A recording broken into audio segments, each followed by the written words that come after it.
Hey, ¿qué tal amigos? En esta ocasión vamos a aprender cómo podemos obtener música gratuita para nuestros videos de YouTube. Vamos rápidamente a la imagen de nuestro canal de YouTube. Luego vamos a presionar donde dice YouTube Studio. Presionamos ahí, esperamos que se abra la página. Aquí vemos que ya ha abierto nuestra página. Si vamos a la parte izquierda, vamos a ir al icono donde dice Biblioteca de Estudio o Biblioteca de Audio. Una vez estemos ahí, ya podemos ver cada uno de los audios que tenemos disponibles para utilizar en nuestro canal de YouTube. También tenemos la opción de los efectos de sonidos. Muchos de nosotros utilizamos lo que son efectos de sonidos, pueden ser muy útiles a la hora de hacer nuestros videos en YouTube.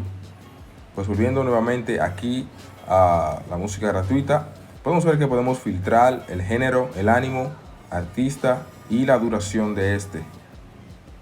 Simplemente es presionar en ese apartado y verán cómo se podrán filtrar, ya sea el tipo de ánimo, alegre o como usted quiera, el tipo de música, de acuerdo a su video. Algo muy importante y que debemos de considerar es el tipo de licencia de estos audios. Por ejemplo, si presionamos el tipo de licencia, aquí nos dará detalle de qué debemos incluir en nuestros videos para así poder utilizar estos audios sin ningún tipo de problema. Algunos de ellos no necesitarán ningún tipo de atribución. Espero que haya sido de ayuda este video. Ya saben, hasta un próximo video.